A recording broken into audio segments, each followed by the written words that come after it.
Okay, good morning, everybody. We've made it to the final week of classes of the semester. So we just have one last major lecture, and on Wednesday, I'm going to do a course review and a final exam review. The first thing I want to do today is give you an idea of the expectations for the final 2 weeks for the pre-termship. So here, I want to quickly go over the information. The memorandum is, memorandum 4 is due today. That's due November 9th. Memorandum 5, so you have one last one that's due on the Monday going into finals week. And then you have the one last code review going into your final presentation. So the code review is going to be the same thing. What you're going to do is you're going to go through and dictate what the objectives are that you're going to discuss when you present to your industry mentor. So here I have a link that describes what I expect. So the final presentation deliverables, the whole thing is worth 1,500 points towards the creativity challenge of your grade. You need to email your industry mentor by tomorrow, requesting a scheduled time for next week. And the reason why I want to do it by Tuesday is in the event that you don't get a response by Thursday, we can start poking around and trying to get their attention. Although I emailed all of them and warned them that you're all coming, so they should respond promptly. The presentation itself must be conducted sometime during finals week. And it has to be done no later than 5 p.m. on Friday. And then your final deliverables, which I'll describe in a moment, are due on that Friday at 11:59 p.m., not 11:59 p.m. I'll fix that typo. So the email, I've just described the process of the salutations and a general good idea for emailing. You'll send them requesting a time to perform a demo for your final project. When scheduling a time, be sure to have a time that sorry about that. That's last lecture's video finishing processing. You have to have a time that your project manager can be there. I will try to attend as many as I can. The reason why I can't guarantee being there the entire time is because I have to account for, I have an exam at 8 to 10 a.m. on Wednesday that I have to proctor. And in the event that there's two projects at the same time, I'll go to the first half of the first one and then I'll go to the second half of the other one. But the project manager should be there so that way they can provide the marks for the final grade. Here is all the same things about salutations. Good afternoon. The crucial things that I've added here that'll help out. I want to propose times so that we like to propose times so that all of us and then our project manager can attend. You should include a list of exam times that can't be done, so that way your mentor knows that you can't be there at certain times. And then put a list of some proposed times that you can present. And so after you send that email, the presentation requirements, you should have a PowerPoint. At some point, you actually need to demo your code. So put it as a PowerPoint. Each student must present a portion of the project. So everybody should say something. You don't just, if you're eventually going to need to get to a point where you can get in front of people and present your work. And so it's a good practice to do now.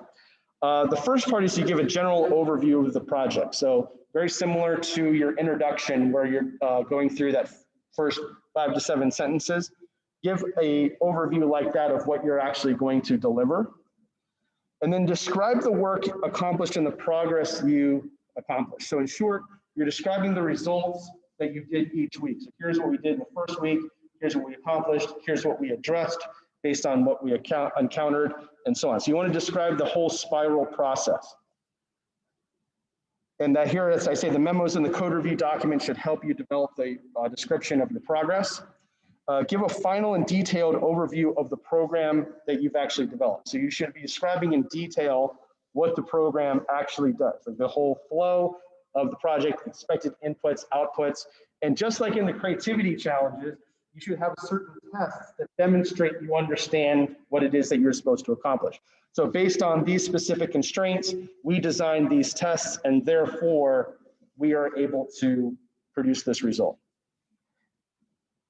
Any equations or diagrams describing the code flow would be really beneficial here. So instead of having to type everything out, you can use flow diagrams equations to simplify in your presentation. Also, at some point, you must describe how you applied your knowledge of what you learned in data structures to the project. So at some point, either explicitly in saying, we applied these data structures as just a section that meets that requirement, or you can say, in order to meet this, we had to apply a hash map, we had to apply a priority queue, we had to apply a certain kind of tree. It has somewhere explicitly, it must be described how you use data structures to solve the problem. Does that make sense? You also must perform a code demonstration. This is something you'll work out with your project manager during code review 3. So that way you can see what it is that's feasible to demonstrate. Bear in mind that you are presenting over Zoom or WebEx or whatever it is that they prefer. So some types of code demonstrations that you might be able to do in person might not be feasible when over Zoom. So just make sure that that's something that you think of ahead of time in order to be able to provide the best possible thing. You can also do videos. So if you have a prepared video that you can run, say, okay, well, here's a demo that we've done, so that way you make sure that when you get up, it actually runs appropriately. So that way you have a guaranteed working demo. And just like I mentioned before, just like the creativity challenges, explicitly how you prove your knowledge with specific tests. And then the last thing, you should give your mentor time and then respond to questions. Okay, so does anybody have any questions about the expectations for the presentation? Yes.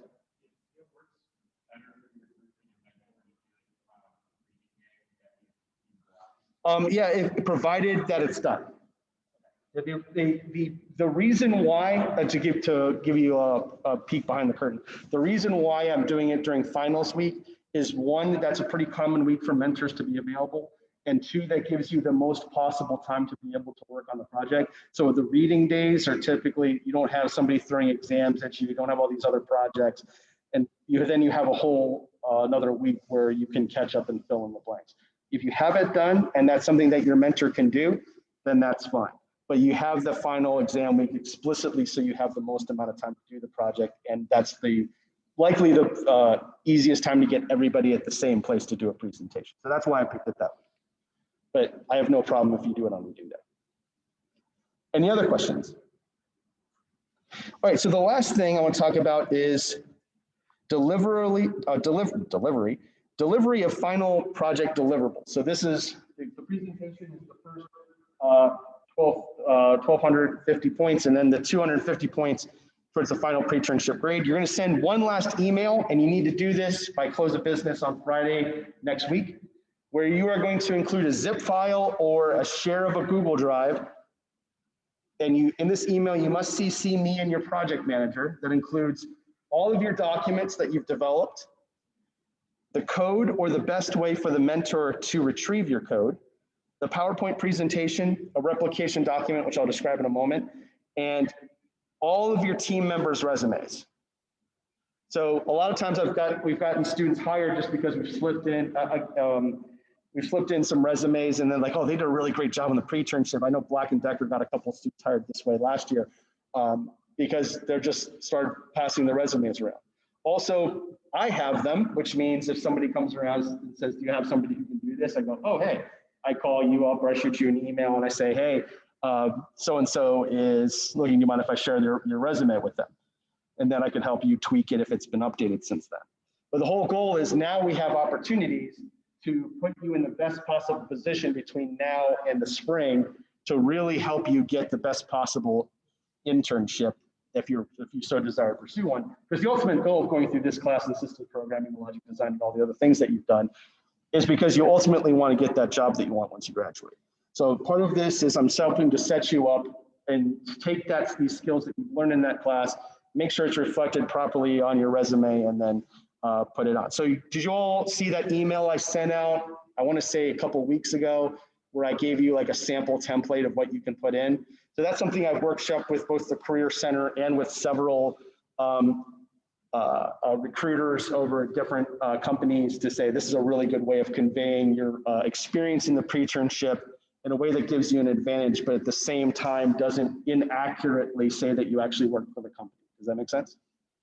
So if as long as you include those, that gives us all the possibilities that we can to put you in positions to get a job. I don't doubt you won't get a job, but I want to make it easier for you as much as possible. The last part, replication document.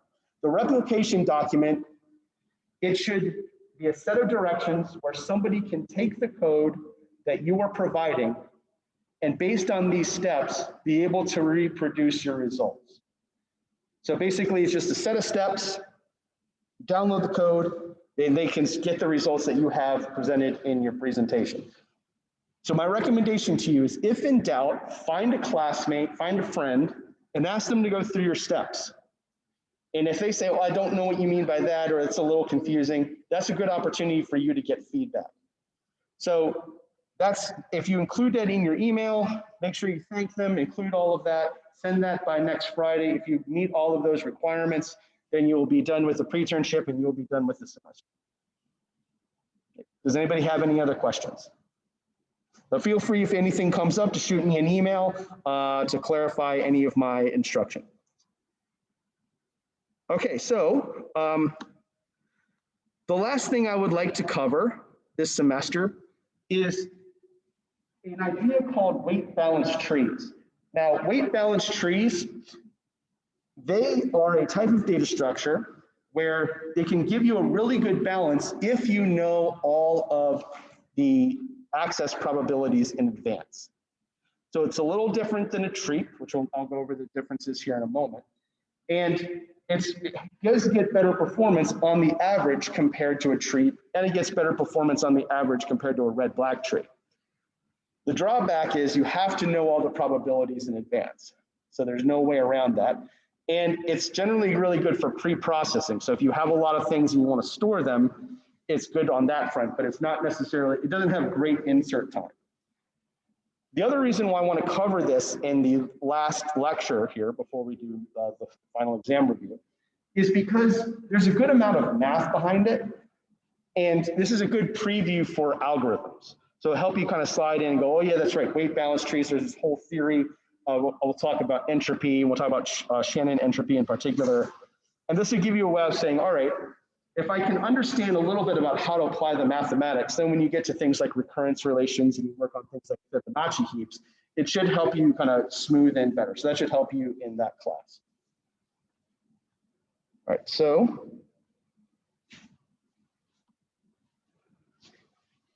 better than balance. So I have the greatest gymnast of all time, Simone Biles there, best balance ever. So we want to come up with the best balance possible in a tree. We're going to call these weight balanced trees by balancing by access properties. So the motivating question is, can you build a binary search tree where lookups are faster than big O log of n?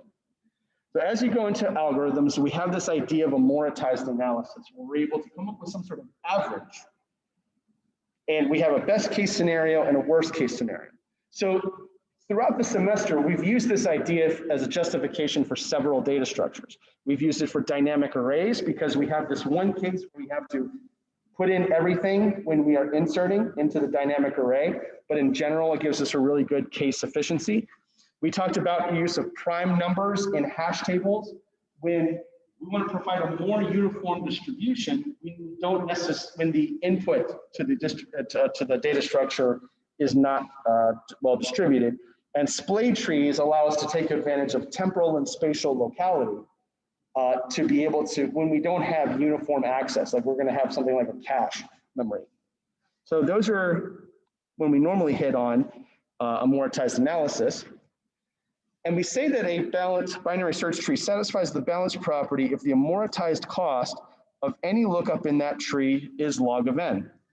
So the crucial thing we need to think about is the number of decisions that we have to make in order to get to any specific number. So for example, if I want to just look up 8, I only need to make one decision. Is this value 8? It is, we're good.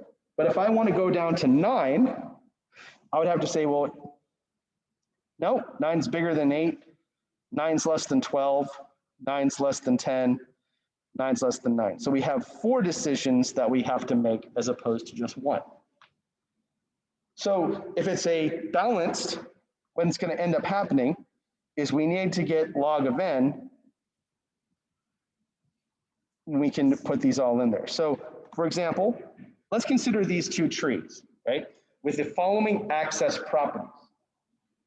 And when I say access properties, I mean this is access probabilities. So we have the probabilities. We're going to access 1 20% of the time, 2 is going to be 10%, 4 will be 8%, 3 will be 40%, 5 is 1%, and 6 is 1%, and 7 is 20%. So if I write the numbers next to the elements in the trees, if I haven't done that in the next animation, here, I'll do this. So 3 has 40%, 1 has 20, 7 has 20, 2 has 10, 4 has 8, 5 has 1, and 6 has 1. Now, if I do that with this seemingly otherwise balanced tree on the right, we start to see that there's some drawbacks. Here we have 8, 2 has 10, 1 has 20, 3 has 30, 5 has 1, and 7 has 20%. So what ends up happening in the tree on the right is that even though it's a balanced tree, we don't necessarily get the benefit of its balance when all of our nodes that are at the bottom of the tree are the more likely to be accessed. So if we compare the tree on the left, there we go. The way this will work is I take the number of decisions times the probability and sum them up. So on the left here, one had two, it requires 2 decisions. So I will say here's 1, 2. And it's 20% of the time, so 2 times 0.2 gives us 0.4. So then 1, 2, 3 decisions times 0.1. And if you add these all up, the amortized number of decisions is 1.53 decisions per search. So the goal is we want the higher probabilities in the tree. Higher in the tree. Now, if we look at that tree that was on the right, I do the same thing, and we actually get 2.73 decisions per search. So we actually gain an entire 1.25 decisions on the average. So even though this tree here on the left looks worse, when we know the probabilities in advance, it's actually a much better tree. So the question is, let's evaluate some of the data structures we've done before and see if we can take advantage of this knowledge and what are some of the drawbacks of these data structures. So if we did a tree, we know that we would have 1 and that has 20%. I would insert 2 and 2 is going to be below it because to the right because it's going to be 10%. Then 3 would initially be to the right, but it's 40%. So we need to rotate those up like so. Then 4 is going to be 8%, so it'd stay on the left. 5 would be 1%, 6 would be 1%, 7 is going to be 20%, so now we need to rotate it back up, like so. And since 3 is 40%, 7 will stay right there. And so there are our percentages for that tree. Now, here's a different example where I come up with the exact same numbers, but I have the probabilities are slightly different. And if I do the tree looks like this. And there's some drawbacks to this particular tree. We see that choice 1 has better or equal, the same number or fewer decisions, 1, 2, then 3, 4, or 5, despite the fact that 3, 4, and 5 have higher probabilities.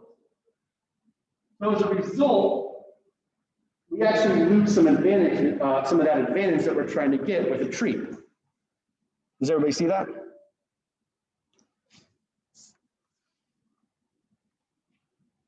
And so, yeah, you see that 5 and 1 are at very different levels in the tree, even though they have the exact same percentage. So if we're trying to think of a let's say we have certain levels, right? And I know that I could say 50%, 25%, 12.5%, 6.25%, and so on, right? If I have a tree that has a certain amount of probability, we want to place the elements high in the tree. So anything that's, I went a step too fast, so I want to ask you. Anything that's higher than 25% should be higher than this level in the tree. And anything that's 50% should be higher than this level in the tree. So if it's greater than 50%, we see that that would make the most sense. We want that node at the top. And then we want to try to maintain these levels as best as we possibly can.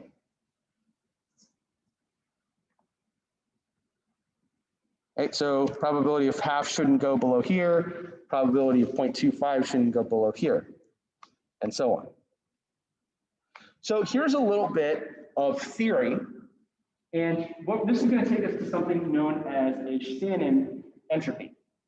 Now, ideally, if a key goes into a layer, its access probability should be at least 2 to the negative k. So if I'm at here, ideally, this is an ideal scenario, right? Ideally, we would love this to be 50%. Now, we don't have the ideal scenarios all the time, but then this would be ideally 2 to the negative 2 and so on. So what we're going to prove with this equation I'm going to show you in a moment is that in an ideal binary search tree, we can relate the probabilities to the access time, the actual cost of a lookup.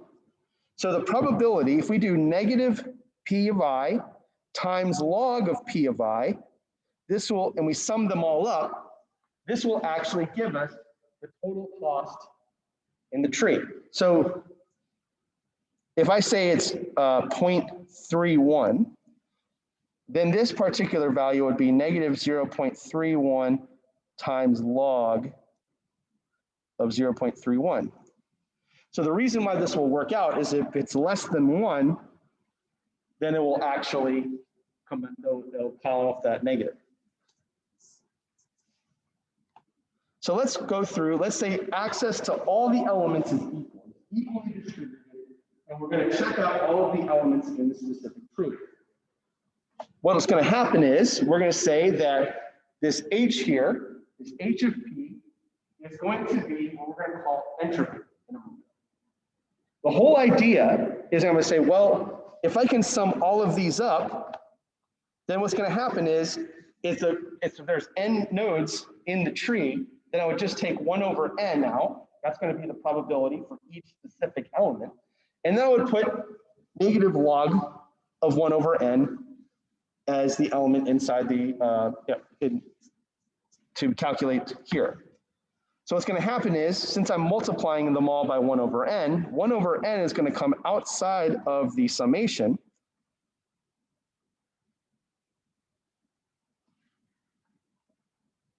There we go. Okay, so what's going to happen here is negative log of 1 over x is going to be equal to log of x. So when we do that, we see that that's going to become 1 over n times log of n. And if we say, let's say this was 1 over 3 log of 3, then we say plus 1 over 3 log of 3 plus 1 over 3 log of 3. We know that this comes out to log of 3. So we're going to have the same thing. So this is going to sum up, and this is going to say h of p is going to be equal to log of n. So what this means, what this means is that if the accesses are distributed, the best of it are distributed equally among all the nodes, then the best possible amortized access time is log of n. That's the benefit of a binary search tree. So the question is, how can we take advantage of our knowledge of the probabilities to give us the best case scenario for access? And so this equation that I've shown you is called Shannon Entropy. So does anyone know who Cloud Shannon is? If you ever have the opportunity to go to Bell Labs up in New Jersey, I strongly recommend you take that.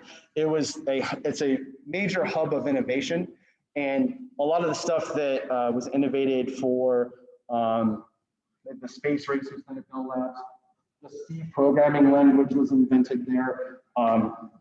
And a lot of it is built off of the works of Claude Shannon, who used these kind of equations to be able to build the foundations of modern cryptography.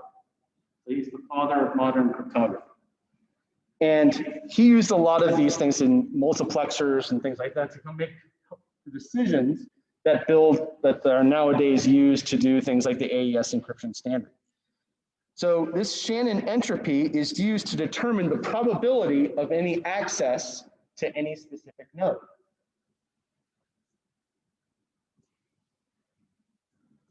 In this case, we can use this if we have a discrete probability distribution across those specific elements. So here we're going to try to figure out the minimum possible value for access given these discrete elements. So what's going to happen is, let's take this tree that I have here before, and I have the probability for each element, and I now have the number of decisions for each element. So if I go through here and I say 1, well, 1 requires 2 decisions. So I'd say 0.1 times 2.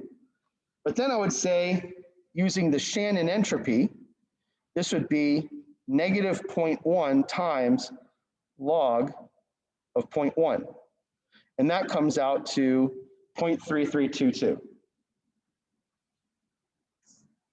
I do the same thing for 2. So initially, the numbers are higher, but watch what happens when we do 3. So 3, if the probability in the old tree required 2 decisions, now we're just down to 0.52, and we can keep going, and we now see that we're getting an advantage. Here in another case with 7, we actually get a significant advantage there. And then when we sum them up, we see that the best case scenario is 2.21 for a weight balanced tree. Does everybody see how I determined that? So this is based on the decisions, and this is based on the Shannon entropy. So the question becomes, and then what's going to motivate when I show you this weight balanced tree, is how can we make decisions in pre-processing the tree to get as close as we possibly can to this weight balance? And so from the less efficient example, we see that we actually gain a pretty significant advantage here. And we see that this was actually produced by a tree. So we want to be able to get this kind of improvement. So here I've shown you another example. If we have only one element is ever active, then that means that the Shannon entropy is going to be 0 because we don't change back and forth between the. So that's why they kind of use the word entropy there to demonstrate that result. So that's just kind of a quick historical note, not anything that you need to produce on an exam. But here's the interesting thing about the entropy property of a weight balanced tree. So how do we know we have a binary search tree that's optimal? And so what's going to happen is we are going to do the accesses over a discrete distribution, and we are going to come up with a way to balance the tree where if the amortized expected cost lookup is going to be this big O of 1 plus h. So over time, we're going to try to get as close as we possibly can to log of n.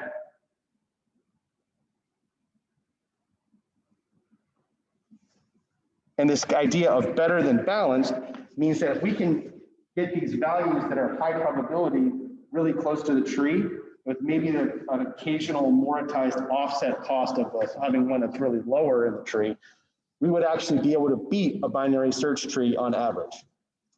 So that's the goal of this weight balanced tree. Did we get that?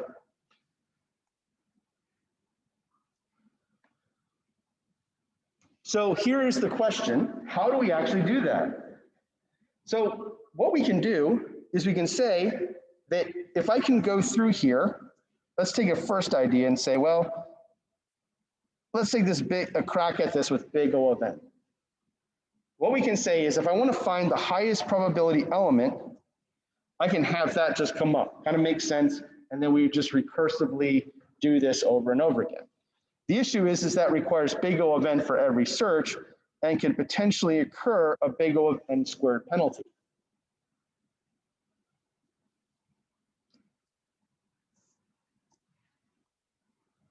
The idea too is let us take this and we say that we're going to come up with a property where the balance on each side can be no greater than 2/3 of the weight.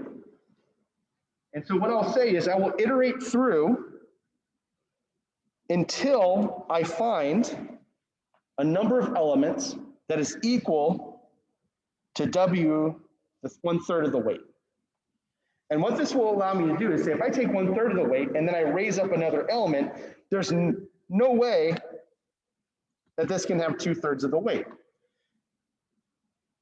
And if we recursively do this, then what we can do is we can actually come up with a really good approximation of this best case weight balance tree.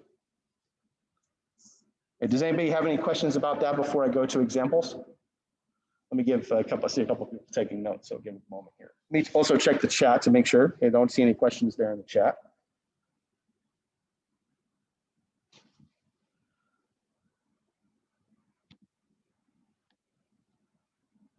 All right, so I've included this slide to show another example of how the first idea can also go pretty wrong.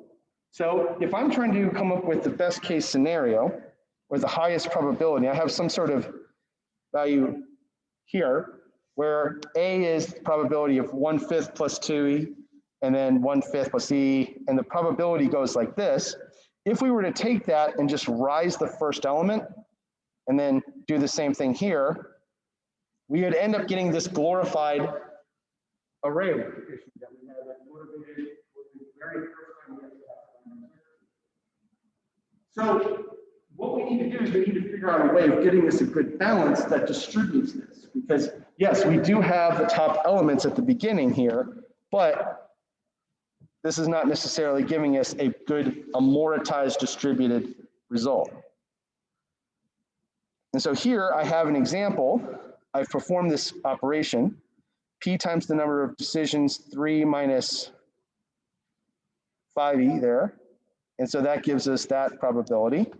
But now let's say I go and I add up the elements and then recursively build a tree by adding them up this way. So what I can do is I can say C there. And if I have this type of tree, then what's going to happen is I'm going to move this over and perform the math. We see we have it down to 2.2 instead of 3 minus 5e. So that has actually improved the overall access of the tree.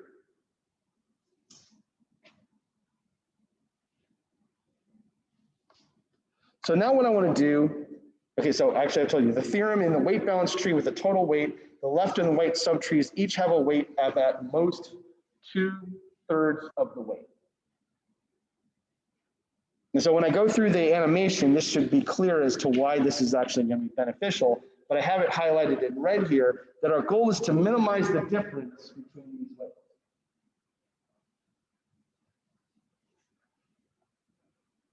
All right, so first, case 1, some key has a weight at least W/3. So in this case, we know that we have found an element that is actually 1/3. It's at least 1/3. This means that if I raise this up, then the sum of these can be no greater than 2/3 of the weight. Does everybody see that? So what's happening is if I raise that up, there's no way that there's 2/3 of the weight on either side. Right? Picking this route guarantees a split of no worse than 2/3 of the weight.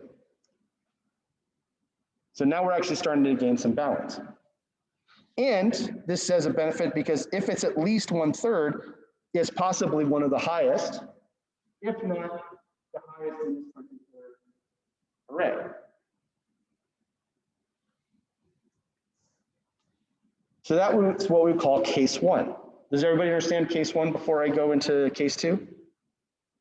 The second case is going to be, well, all the wheat Ks have a weight of less than W of 1/3 of the weight.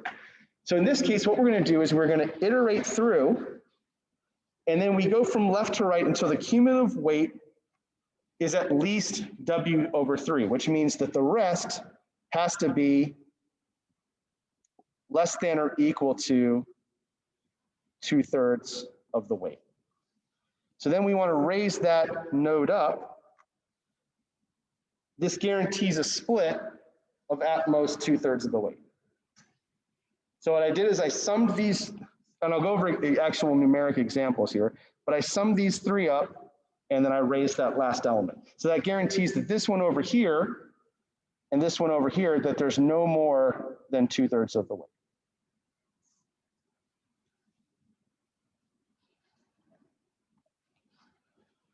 All right, so here's the other thing that I want to point out. So you have some familiarity with one of the first steps. In fact, you actually wrote me to do this. So in 1975, it was proven that we can find a good weight balanced tree of big O of n log n time. But the crucial thing is that we have to sort the elements first. So you did a creativity challenge where you did a specific sort in big O of n log n. Does everyone remember what that sort was called? Quick sort, very good. So we're going to do quick sort. So on an exam, if I gave you a weight balance, the first thing you do is sort it into order and then perform the weight balanced algorithm. So here, consider the following set of values and their access probabilities. Return the appropriate weight balanced tree. So you have A, D, C, F, B, and E. The first step, as was just described, we're going to use quick sort to sort them in order. So here we have A, D, C, F, B, and E. And then my first step, I'm going to say, we're going to sort them all. And so when we sort them, what's going to happen is we're actually going to know at this point where the highest probability is. So we're also going to know, is there a node that is greater than or equal to 1/3 of the probability? So in the first step, the probability is going to be 1. That means all of these, due to distribution, the probability of the accesses are going to add up to 1. So in this case, the probability is going to be equal to 0.33. So in this case, we don't have any nodes that are equal to 0.33 or greater than or equal to, excuse me. So now what we're going to do is we're going to have to add up the elements from the left initially until we get to 1/3 of the weight. So in this case, we have 0.15 and they have 0.30. That gets us to 0.45. Does everybody see that? So now we've exceeded 1/3, which means we have less than 2/3 over here.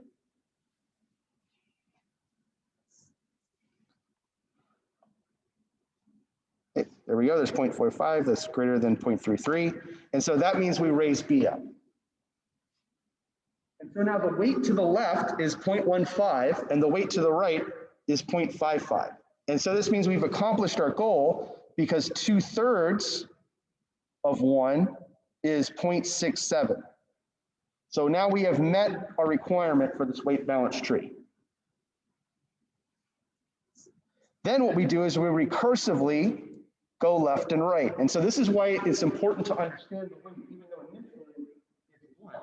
Because on the left, we have 0.15. And on the right, we are going to have 0.55. So this is going to have to be no more than 2/3 of 0.55. Does that make sense to everybody?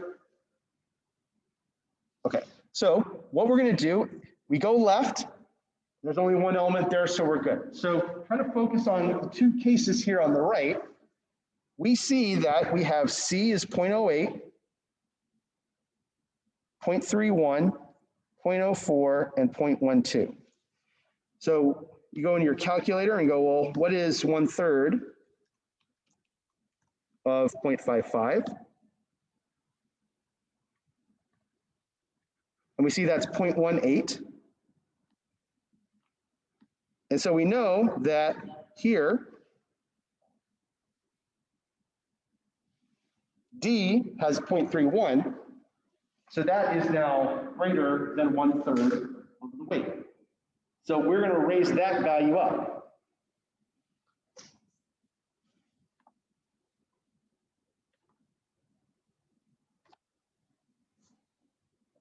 So then what we're going to do is we would go left, there's nothing over here.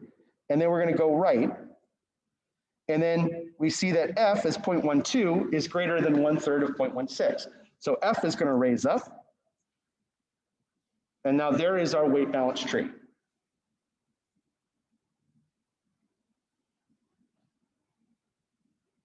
I want to go through another example of that. So we're going to do the same thing here. A is 0.14, D is 0.35, C is 0.07, F is 0.09, B is 0.21, E is 0.04, and G is 0.1. So what are the two things that immediately pop to mind when we're addressing this problem? What are the two first steps that you want to bear in mind as you're setting it up?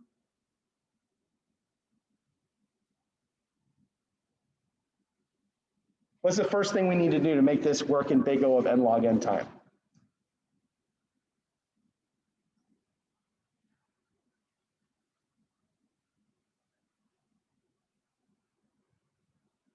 What was our first step the last time? I was hoping somebody else would answer, but you're okay. We got it right here. 1 out of 45 ain't bad. All right, so we want to do quick sort, right? So we're going to sort. What's the other crucial part in order to make this work? What are our two cases that we need in order to make our decisions? Yes. Yep, we got it. Check. Case one is we want to see if any of them are greater than 1/3. And in this case, we see that D is greater than 1/3. So when we sort it, we're going to have it in order, and then we automatically know that D is going to be the one we're going to want to raise up. So let's walk through those first two steps. So step one, we sort everything, and then we've identified D as the element that we want to raise. And now we see that the weight of the left is 0.42, and the weight of the right is 0.23. Does that make sense to everybody? So what is our next step? We've got to come over here to the left side so we get some answers out of that. What do you think we should do over here? Yeah. Very good. So 1/3 of 0.42. So let's bring up our calculator again. So 0.42 divided by 3 is 0.14. And we see that we have two of them meet this criteria. Here's what you should do if you encounter this scenario. Pick the biggest one. So you'll have at most 2 meet that criteria because you can't have 3 go more than 1/3. So in this case, what we're going to do is we're going to say B is going to raise up, and that actually gives us the entire tree on the left-hand side. So very good. All right, so now I'm going to want to do the right-hand side of the tree. So I'll go over to the right-hand side of the tree. What do you think we should do over here? Same thing. So which node is going to be the one we're going to choose? So 0.23 divided by 3. We're going to have a couple of those meet the criteria. Which one should we raise up? Yes. G, very good. So we're going to raise G up. And then for simplicity, we would just keep doing the same thing with F and E. So now we have our good weight balance tree. So we see here that 0.35 is here at the top, 0.21 is here, 0.10, 0.14, 0.07, 0.09, and 0.04. So we see that we have a really good balance that could potentially allow us to get the best possible outcome here. So what I would like to go over in these last two slides are kind of some of the things that I'm going to preview how add a specific kind of problem to the final exam, but I've been alluding to it in the homework assignments. I give that first assignment that I say, the first problem I say, give me the best description of the data structure. And then the second one is, what's the best scenario to use this data structure? Have you been noticing that pattern? That's because I'm going to have two questions like that, where you're going to do matching of the data structure and you're going to do a matching of the best case scenario. And I'm going to go over as a review the best case scenario for all the ones that I would ask on the exam on Wednesday. But I want to give you a kind of a preview of the type of computational thinking you want to apply now that you have this strong knowledge of data structures. So with a weight balanced tree versus a tree. So we've talked about probabilistic trees, and that on average, I showed you that experiment where we were able to, on average, beat a red-black tree. But there's occasional case where red-black trees still win. So if you have to have a guaranteed worst case scenario, that's where you would want to evaluate things like red-black trees, AVL trees, right? So in the algorithms course, you're going to see over and over again that if you have a very strict big O log n search time, that AVL tree is advantageous. If you can have a little bit of relaxation, but you still need to guarantee the best case scenario, then you want to investigate red-black trees. But if you want to improve your amortized case, then you start investigating trees versus weight balanced trees. So this is where, if you're trying to find better average, this is where you would want to go for a weight balanced tree.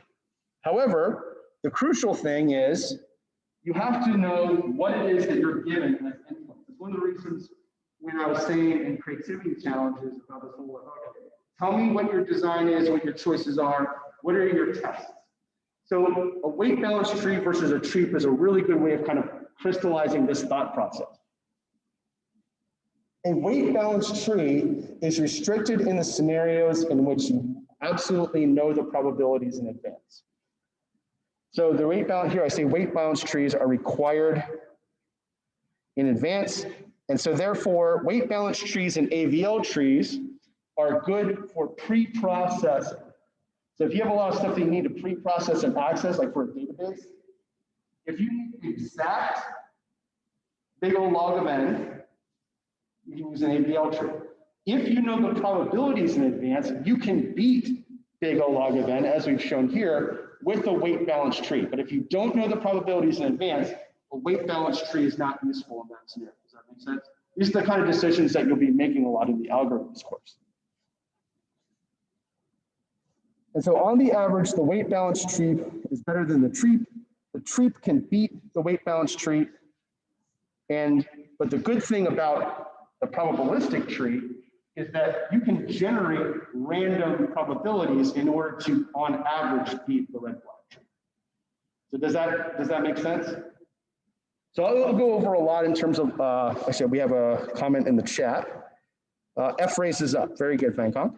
That was earlier in the thing. Okay, so that's I'll go over a lot more detail about those kind of problems. But that's really what I'll be doing. But so it's going to be a match of what the data structures are.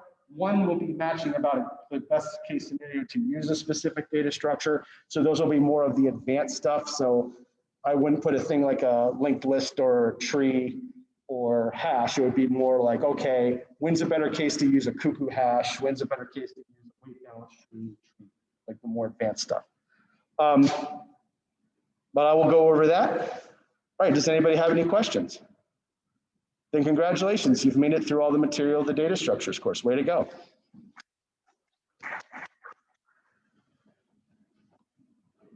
Okay, Fenkong, you got a question, what's up? Yes, you have, okay, so I'm gonna post the video, but you do, please check the lecture. I did at the beginning of the lecture note that there is a code review and memorandum due this week, and you also have to do a code review going into the finals. So all of that's described on the lecture page. Do you have anything else to address your question? Awesome.